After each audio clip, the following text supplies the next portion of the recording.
네, 대치동 스카이 입시교육학원에서 통합과 과학과 팀장을 맡고 있는 김지수라고 합니다. 자, 변화된 2022 개정 교육과정에 해당하는 고교 학점제, 그 다음에 22 개정 교육과정에 바뀌어지는 통합과학이 내신과 수능체제에서 각각 어떻게 변화되는지를 같이 한번 확인해보는 같이 좀 그런 시간을 갖도록 하겠습니다. 저는 대치동 스카이 입시교육학원에서 의학계열과 경상계열로 진학하려고 하는 학생들도 단연간 지금 수업을 하고 있고요. 그 다음에 대치동 본원과 소초 방배원에서도 지금 현재도 강의를 지금 진행을 하고 있습니다. 자, 그 두 번째 시간으로서 바로 문제 두 번째 유형에 해당하는 예시문항 6번과 12번까지의 통합과 그 예시문항을 한번 같이 확인해보는 그런 시간을 갖도록 하겠습니다. 그 전에 먼저 고교 학점 제도가 어떻게 변화된지를 간략하게 한번 확인해보고 각각 두 번째 문제를 한번 확인해보는 시간을 갖도록 하겠습니다. 자, 먼저 고교 학점 제도는 바로 가장 큰 게 학점으로 바뀌었다는 겁니다. 그래서 우리가 배웠던 1호 교육과정에서는 시간제로 진행되었던 그런 교육과정이었다고 하면은 바뀐 제도 안에서는 학점 제도다. 그러면 시간이 학점으로 바뀐 거라는 가장 큰 변화된 지점입니다. 그래서 여러분들이 학점이라고 하면은 헷갈릴 수도 있는데 그냥 시간이 학점으로 바뀌어졌다라고 생각을 해두시면 될 것 같습니다. 자, 그러면은 바뀐 학점 제도 안에서는 22 개정 교육과정에서는 전체가 190 학점을 이수를 해야 그 다음 학년으로 진학을 할 수가 있습니다.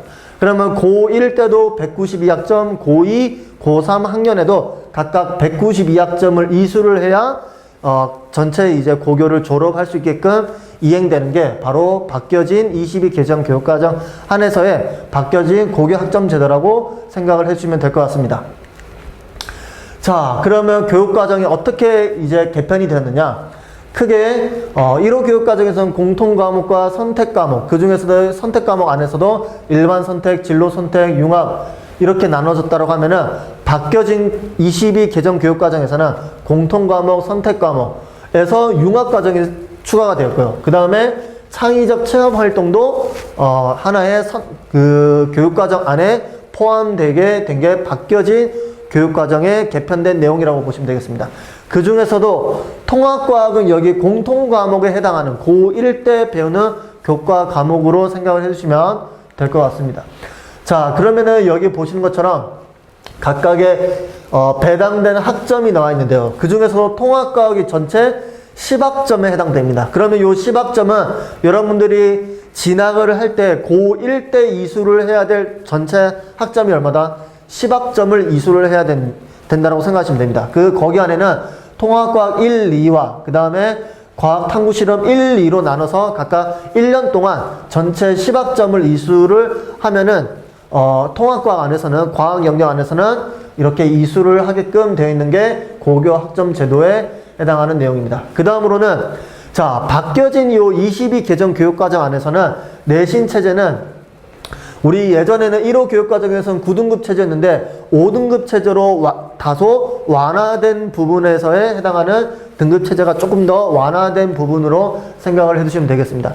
그래서 현행 1호 교육과정과 개편된 22 개정 교육과정에 해당하는 등급제를 좀 비교를 해보면은 자, 현행은 1등급이 4%였는데 지금 개편된 1등급이 몇 퍼센트 해당됩니까? 10%에 해당되죠. 즉 현행에 거의 한 1, 2등급에 들어가는 거의 11%에 해당하는 게 10%에 해당하는 1등급으로 들어간 거. 즉 그래서 여러분들이 진학을 할 때 통합과학, 특히 통합과학이나 여러 교과목 안에서 교과목을 이수를 할 때 상대적으로 조금 성적 내기가 조금 더 수월해졌다. 좀 더 편해진 부분에 해당하는 게 바뀌어진 내신 등급제라고 생각을 해주시면 될 것 같습니다. 자, 그 다음으로 바뀌어진 부분이 상대평가랑 절대평가가 이번에는 동시에 게재가 되게끔 학생부에 게재가 되게끔 바뀌어진 게 가장 큰 특징입니다. 자, 이렇게 바뀌어진 이유가 이전까지는 어떤 과목을 선택하냐에 따라서 그 유불리가 딱 정해지게 된 것이었습니다. 그러면은 어떤 과목을 선택하냐에 따라서 어떤 학생은 뭐 더 좋은 과목 선택하면은 더 대학을 잘 가고 그런 체제였다라고 하면은 바뀌어진 체제에서는 이런 상대평가랑 절대평가를 동시에 적게 되면은 그러한 선택 과목에 대한 유불리라든지 학교 출신이라든지 이런 것들을 다소 좀 완화될 수 있는 부분이 이러한 동시 게재, 즉 상대평가랑 절대평가를 동시 게재한다는 게 가장 큰 특징에 해당됩니다. 그 다음으로는 논소설 평가가 점차 확대가 되고 있습니다. 특히 수능에서도 이제 논소설 평가를 넣겠다라는 게 교육부의 지침이기 때문에 아직 확정은 안 됐지만 아무래도 이제 개편된 수능에서는 통합과학을 지정을 해서 통합과학을 여러분들이 수능을 쳐야 되기 때문에 그때는 논서술 비중이 좀 더 높여진 형태로 수능을 통합과학을 보지 않을까라는 아직 확정되진 않았지만 앞으로 더 비중이 높여진다. 그래서 지식암기에 해당하는 오지선다를 탈피하고자 한다라는 게 가장 큰 주된 목적에서의 논서술 평가를 확대되는 부분에 해당됩니다. 좀 더 자세한 부분을 보겠습니다. 이번에는 과학 안에서 여기가 일반 선택 과목, 여기 세 부분이 진로 선택 과목과 그 다음에 여기가 진로 선택 과목, 여기가 일반 선택 과목, 융합 선택 과목에 해당됩니다. 여러분들이 주안점으로 봐야 될 거는 여기 통합과학 1, 2와 과학 탐구 실험 1, 2가 어디에 들어간다? 공통 선택 과목에 해당되기 때문에 여러분들은 진학을 하게 되면 고1 때 무조건 통합과학 1, 2와 통합과학에 해당하는 실험에 해당하는 내용을 꼭 이수를 해야 되는 영역에 해당하는 거를 기억을 해두시면 될 것 같습니다. 자, 그래서 앞서서 말씀드렸듯이 수능체제 개편안에서는 그 전에는 문과 학생들은 과학을 선택하지 않아도 수능을 안 봐도 되지만 바뀐 체제 안에서는 통합사회, 통합과학으로 바뀐 체제에서는 무조건 다 문이과 공통으로 다 수능을 볼 수밖에 없다라는 게 개편안에서의 수능체제에서는 사회도 봐야 되고 과학탐구 영역도 봐야 된다는 게 가장 큰 특징입니다. 그래서 선택 과목을 전면 폐지를 하고 동일 교과목으로 사회랑 과학을 필수로 응시를 해야 된다는 게 수능 개편안에 해당됩니다. 자, 그래서 이런 바뀐 전에는 총 8개의 과학 교과목 안에서 2개를 선택했다라고 하면은 바뀐 체제 안에서는 통합과학과 통합사회를 수능을 봐야 된다는 게 가장 큰 특징입니다.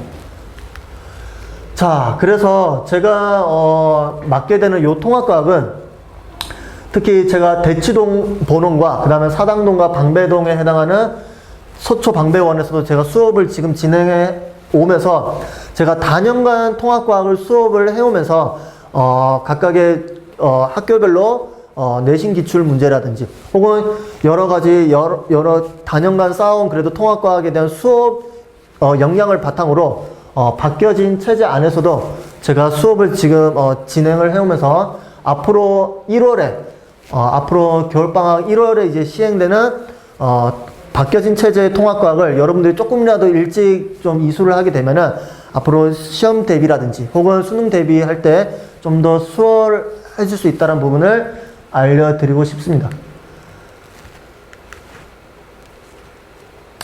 자, 그래서 각각의 지구과학 단원과 생명물리 화학 단원 전체적으로 각각 학교별로 진도별로 나눠서 이렇게 수업을 해서 진행을 해 오고 있습니다. 자, 특히 여기서는 이제 주로 이제 대치동에서 이제 대상으로 하는 학교들이고 여기서는 이제 서초 방배를 대상으로 학교들 대상으로 쭉 수업을 해 오고 있습니다. 자, 그러면은 지금부터는 통합과학 예시문항 6번부터 12번까지 각 문항별로 어떤 특징이 있는지 같이 한번 보도록 하겠습니다. 먼저 예시문항 6번을 보도록 하겠습니다. 자, 예시문항 6번에 해당한 요 문제는 이제 화학 파트에 해당하는 문제에 해당됩니다. 자, 여기를 보시면은 먼저 그림을 먼저 보시면 좋을 것 같아요. 그림을 먼저 보시면은 여기가 중화반응에 해당하는 문제로서 여기 그림을 먼저 보시면은 지금 네모난 게 몇 개가 있어요? 4개가 있죠. 그래서 요 문제 풀이를 잠깐만 언급을 하자면은 우리 BTB 용해가 어떻게 돼요? BTB 용액의 산성, 중성, 염기성을 나눈다라고 하면은 산성은 주로 무슨 색깔에 해당됩니까? 노란색이죠. 중성은 초록색, 그 다음 염기성은 파란색에 해당됩니다. 자, 이때 그러면은 각각 넣었을 때 어떤 색깔이 변한지를 확인해보는 그런 문제에 해당됩니다. 자, 먼저 여기 그림을 보시면은 지금 NaOH랑 요 문제를 보시면 NaOH랑 HCl을 동시에 섞었을 때 NaOH는 염기성의 물질에 해당되고 HCl은 산성의 물질에 해당됩니다. 그랬을 때 이러한 문제는 지금 네모난 게 몇 개에 해당됩니까? 네모난 게 4개에 해당되고 개수가 그 다음에 동그라미와 세모가 몇 개 있습니까? 지금 각각 3개씩 있죠. 지금 각각 요건 4개씩 있습니다. 자, 이걸로 놓고 봤을 때 지금 2번에 해당하는 게 지금 보시면은 자, 2번에 해당하는 게 지금 요 용액에 해당이 되죠. 지금 이 용액에 해당되면서 이거를 각각 여기가 A 용액, 요거를 B 용액이라고 쳤을 때 그러면은 지금 B 용액이 지금 무슨 색깔을 띄었어요? 파란 색깔을 띄었죠. 그러면 요 두 번째 용액은 무슨 용액에 해당됩니까? 파란색이니까 염기성 용액에 해당되겠죠. 그 중에서도 염기성 용액에 해당되면서 지금 네모난 게 4개로 해당하니까 그러면 요 네모난 거는 어디에 해당합니까? 그쵸? NaOH가 더 지금 많이 들어가 있다는 것을 우리가 알 수가 있습니다. 그러면은 그 NaOH가 더 많이 들어가 있다는 것을 BTB 용액의 색깔로 알 수 있고 그 중에서도 NaOH 중에서 실제로 반응한 즉 알자 이온에 해당하는 것은 뭐가 됩니까? OH랑 H에 해당하니까 그러면 네모난 게 가장 많은 것은 그쵸? 나트륨에 해당됩니다. 나트륨이요. 그러면 여기서 알 수 있는 거는 자 2번 지금 용액에서 지금 A, B로 나눴을 때 자, 요 A, B 자, 여기를 보도록 합시다. A, B 용액으로 나눴을 때 그러면은 자, 이 두 번째 용액이 지금 무슨 색깔? 파란 색깔로 나타내기 때문에 그러면은 여기서 제일 많이 있는 게 4개. 요게 제일 많다고 했죠. 그쵸? 여기에 4개. 즉 NaOH가 4분자가 들어있다는 것을 우리가 역으로 추적해서 알 수가 있습니다. 그러면은 반대로 요게 HCl이 몇 개? 그래서 지금 보시면은 1개가 반응했으니까 그쵸? 2개가 존재를 한다는 것을 알 수가 있습니다. 그러면은 여기서 여러분들이 아셔야 될 거는 전체 이온 수를 알아야 되기 때문에 전체 이온 수는 그래서 어떻게 구하냐면은 자 4개에서 앞서서 봤듯이 4개랑 2개가 들어가 있을 때 우리가 총 이온수는 자 4개에서 2개를 더한 것과 그 다음에 4개에서 2개를 뺀 거 요거를 구하면 각각 어떻게 됩니까? 그쵸? 요거 6개 요게 2개 되니까 그러면 요걸 더했을 때가 뭐가 됩니까? 그쵸? 이게 바로 전체 이온 수에 해당됩니다. 그러면 요 4개랑 2개 더한 게 바로 그쵸? 바로 구경꾼 이온에 해당되고 요거 4개에서 2개 뺀 게 그쵸? 알자 이온에 해당되겠죠? 이렇게 해서 전체 이온 수를 구할 수가 있습니다. 그러면은 자 그러면 여기서 요걸 2개 더하면 몇 개가 나옵니까? 그쵸? 8개가 나오죠. 그러면 여기가 몇 개가 된다? 8개가 됩니다.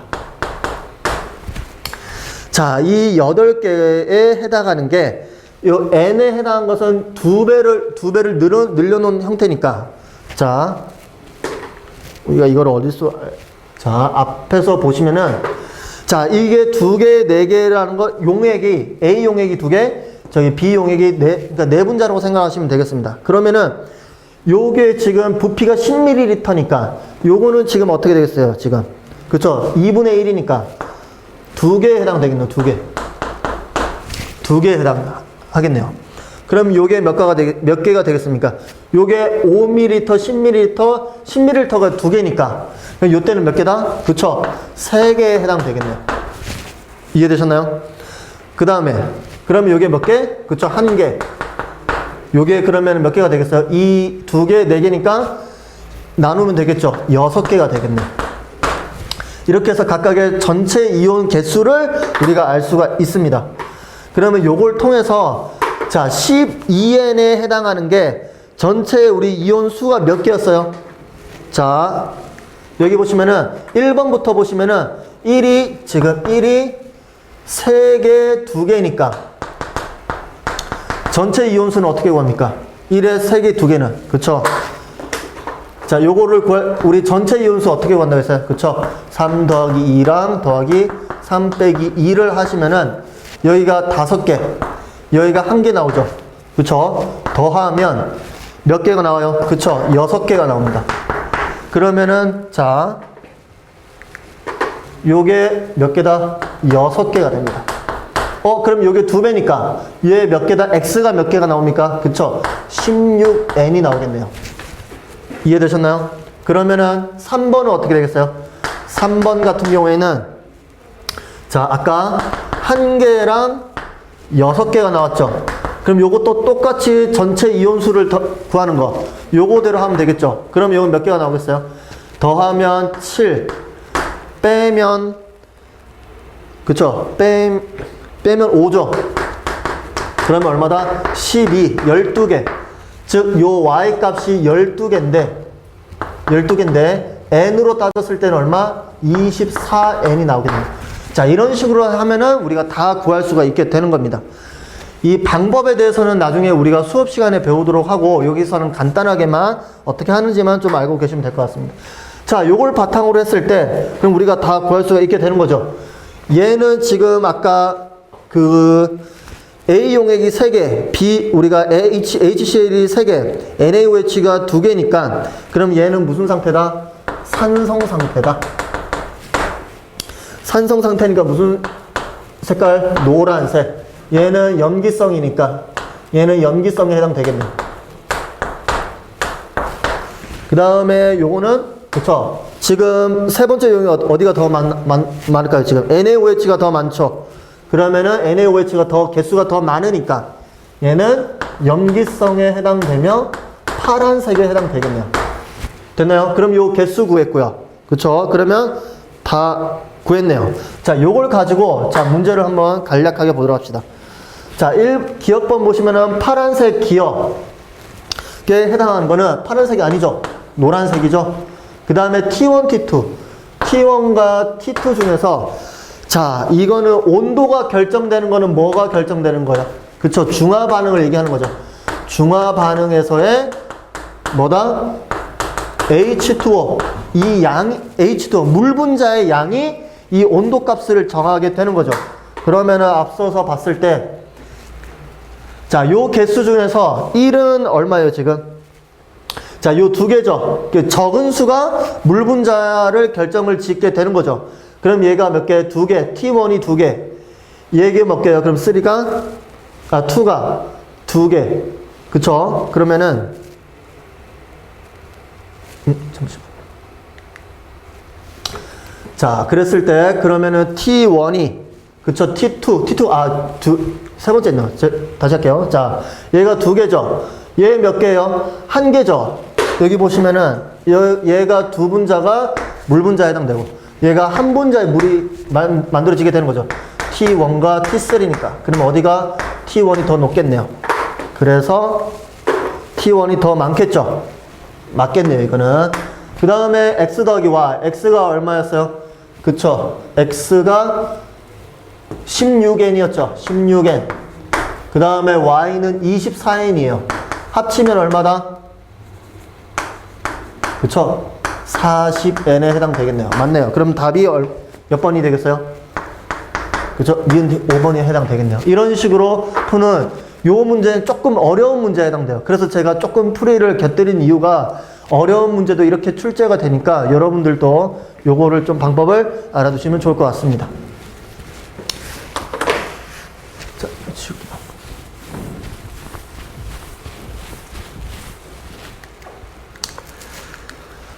자, 그 다음으로는 자, 예시문항 7번으로 넘어가도록 합시다.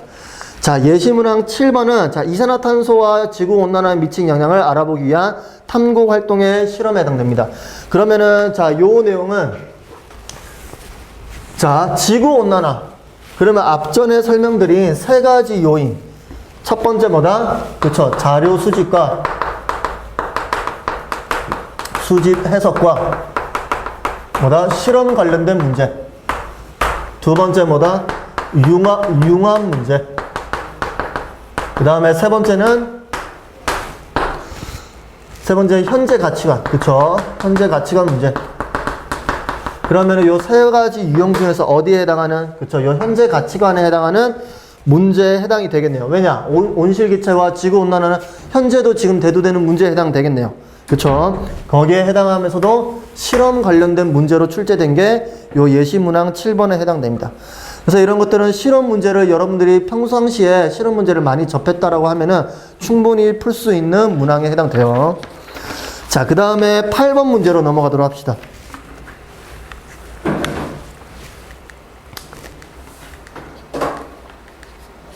자, 8번 문제는 우리 1호 교육과정에서도 에너지 효율 관련된 문제죠.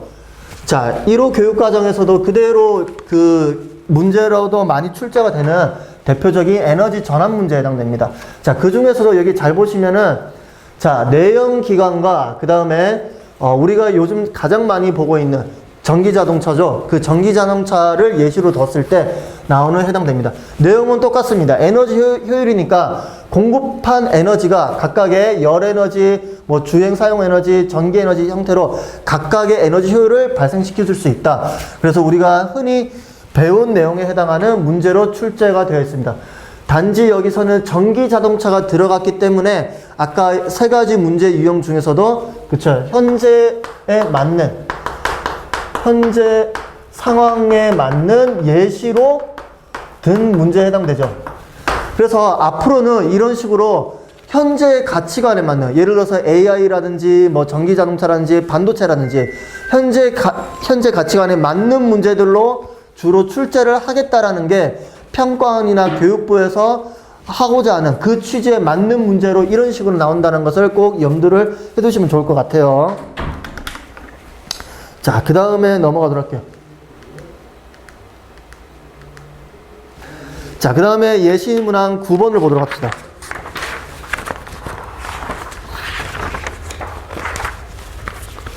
자, 예시문항 9번 같은 경우에는 자, 과산화수소 실험에 해당됩니다. 자, 이 과산화수소 실험에 해당한 것은 자, 실험 문제에 해당되겠죠. 이거는 실험 문제에 해당된다. 그래서 자료 해석 및 실험 문제에 해당되며, 자, 이건 과산화 분해 수소로서 대표적으로 뭐다? 생물 파트에 해당되겠네요. 그래서 효소를 가지고 과산화 수소를 분해시켜주는 그러한 실험에 해당된다. 분해를 알아보는 실험에 해당됩니다. 자, 그래서 요거는 아까도 얘기했다시피 첫 번째 유형에 해당하는 이러한 자료 해석과 실험을 통해서 여러분들이 생물 파트가 얼만큼 알고 있는지, 그와 동시에 과산화수소 들어가니까 뭐에 해당되겠어요? 그쵸? 화학 파트도 알 수가 있겠죠. 왜냐? 과산화수소가 분해되면 어떻게 돼요? H2O2가 분해되면은 물 분자랑 산소가 만들어지죠. 즉 화학 파트도 같이 할 수가 있으니까, 그래서 화학 파트랑 생물 파트를 동시에 할 수 있는 융합 문제로도 볼 수가 있겠네요. 그래서 융합 문제와 곁들여서 실험과 같이 나오는 문제로도 알 수 있으니까 이러한 내용도 같이 유념해 주셔서 봐주시면 좋을 것 같네요. 자, 그 다음에 10번 문항을 보도록 하겠습니다. 자, 10번 문항에 해당한 것은 대표적인 생명 파트의 문제에 해당되겠네요. 자, 이 생명 파트의 문제는 특히나 여러분들 아시는 것처럼 항생제 내성 관련된 문제에 해당되죠. 특히나 이러한 실험 관련된 문제로서 요 문항은 여러분들 아마 1호 교육과정의 문제에서 자주 봐왔던 문제예요. 이거는 이 말은 그 1호 교육과정에서도 있는 문제들도 충분히 여러분들이 활용을 해서 22 개정 교육과정에서도 배워야 되는 거를 간접적으로 이제 언급을 한 거일 수도 있고요. 게다가 앞전에 말씀드렸듯이 이 바뀌어진 22 개정 교육과정 안에서는 크게 바뀐 게 거의 없어요. 그러니까 처음에 말씀드렸듯이 가장 첫 번째 단원과 마지막 단원이 추가된 거 말고는 안의 내용은 크게 변화된 내용이 없기 때문에 충분히 우리가 배웠던 1호 교육과정에 나온 문제라든지 혹은 그 전에 뭐 내신 대비를 한다라고 하면 그 전에 배웠던 뭐 학교 시험 문제라든지 이런 것들을 통해서도 충분히 문제를 통해서 배우게 되면은 22 개정 교육과정 통합과학도 충분히 공부를 할 수 있는 내용이라고 보시면 될 것 같습니다. 자, 그 다음으로는 자, 예시문항 11번 또한 마찬가지로 생물 파트에 해당하는 생물에서도 유전 파트에 해당하는 문제에 해당됩니다. 자, 이것도 마찬가지로 개념 문제에 해당되죠. 개념 문제에 해당하는데 앞전에 배웠던 그런 항생제 문제라든지 앞전에 봤었던 항생제 내성 문제, 그 다음에 방금 전에 말씀드렸던 이런 유전 파트, 유전 정보에 대한 유전 문제, 전부 다 어디 1호 교육과정에서도 우리가 배웠던 그런 내용을 22 개정 교육과정에서 똑같이 나오는 유형으로, 똑같은 거의 비슷한 유형으로 나올 수도 있다라는 것을 간접적으로 내포하는 문제이기 때문에 여러분들이 공부를 하실 때 22 개정 교육과정이라고 해서 막 모든 게 변하고 뭐 많이 변해서 어렵다라고 생각하지 마시고 1호 교육과정에서 거의 비슷한 문제가 거의 또 출제가 될 수 있다는 것을 꼭 염두를 해두시면 좋을 것 같아요. 그래서 너무 바뀐 입시 제도나 바뀐 통합과학이 돼서 너무 그런 어려운 감을 가지실 필요는 없을 것 같다는 것을 좀 말씀을 드리고 싶네요. 자, 그 다음으로 자, 예시문항 12번을 보도록 합시다. 자, 예시문항 12번을 보시면은 자, 이게 아까 전에 말씀드렸던 자료 해석 문제랑 자료 해석 수집 문제, 그 다음에 자, 우리가 특히 여러분들은 디지털 여러 가지 디지털 관련된 그런 기구들을 많이 사용하기 때문에 그러한 데이터베이스, 데이터를 관련된 데이터 수집과 관련된 그런 어떻게 해석을 할 줄 아느냐를 물어보는 문제에 해당됩니다. 그래서 여러분은 데이터를 어떻게 빅데이터를 어떻게 수집을 하고 그 자료 해석을 어떻게 하는지를 알 수 있는지를 한번 확인해 보고자 나오게 되는 게 바로 이러한 12번 문제에 해당됩니다. 특히 이 내용은 측정과 관련된 문제는 여러분들 통합과학 제일 처음에 배우는 1단원이 있죠. 그 1단원에 해당하는 측정에 해당하는 내용과 유사점이 있기 때문에 그 부분을 좀 인지를 해 두시면 좋을 것 같습니다. 간략하게 보시면은 자, 간략하게 한번 볼게요. 그래서 요 문제를 보시면 기온, 기압, 절대 습도, 이슬장 요 네 가지 요인을 가지고 각각 이러한 네 가지 데이터를 가지고 여러분들이 한번 분석을 해봐라 라는 문제에 해당됩니다. 그러면은 자, 요 왼쪽에 있는 요 자료 1번을 보고 요 각각의 기온, 기압, 절대 습도, 이슬점을 가지고 이렇게 자료 2에 해당하는 이렇게 도표화 시켰을 때 요 네 가지 요인이 어디에 해당하는지를 한번 보도록 합시다. 그러면 첫 번째 A가 기온에 해당돼요. 그래서 그다음 두 번째 B의 데이터가 기압에 해당되고요. C에 해당하는 게 이슬점에 해당되고요. D에 해당하는 게 습도에 해당돼요. 그래서 여러분들이 이러한 자료를 가지고 바로 자료 2로 어떻게 변환을 할 줄 아느냐, 요거를 한번 물어보고자 하는 게 저기 예시문항 12번의 주된 목적에 해당됩니다. 자, 그래서 자, 기억번을 보시면은 자, 자료 변화는 기억에 해당한다. 맞죠? 그 다음에 기억에서 디귿 중 이슬점 그래프는 어디에 해당됐어요? 그쵸? C점에 C점에 해당되는 게 해당됐었죠. 자, 그랬을 때 자, 그 다음에 상승에 해당한 것은 어디에 해당돼요? 니은번에 해당되죠. 네. 자, 그래서 답은 네, 3번에 해당되겠네요. 그래서 알 수가 있었습니다. 자, 그래서 결론적으로는 여러분들이 이러한 여러 가지 데이터를 분석을 해서 여러분들이 잘 어떻게 분석할 줄 알고, 특히나 요즘 같은 세대에서는 여러분들이 데이터를 잘 수집하라고 분석하는 능력이 굉장히 중요시 여기기 때문에 그러한 내용을 담고 있는 게 요 예시문항 12번 문제에 해당이 됩니다. 자, 여기까지 해서 제가 6번부터 12번까지 예시 문항을 분석을 해드렸는데요. 자, 보시는 것처럼 여러분들이, 통합과학이라는 게 크게 바뀌어지진 않았습니다. 그래서 1호 교육과정에서 배웠던 문제들도 거의 유사하게 출제된 경우 문제들도 출제가 되었기 때문에, 여러분들이 저와 같이, 저는 이제 다년간 통합과학을 학생들을 계속 수업해 왔기 때문에 여러분들이 조금 저를 믿고 그래서 여러분들이 봐왔던 그런 문제들을 통해서 이번 겨울방학부터 같이 개강되는 그 수업부터 같이 따라와 주시면은 여러분들이 내신이든 수능이든 같이 준비를 해가면서 조금 더 남들보다 좀 일찍 하면은 조금 더 결과가 더 수월하게 잘 나올 수 있기 때문에 같이 한번 수업을 해보는 그러한 시간을 가졌으면 하는 바람에서 여기까지 영상을 마치도록 하겠습니다. 여러분이 듣느라 수고 많으셨고요. 앞으로 같이 해보는 시간을 갖도록 하겠습니다. 감사합니다.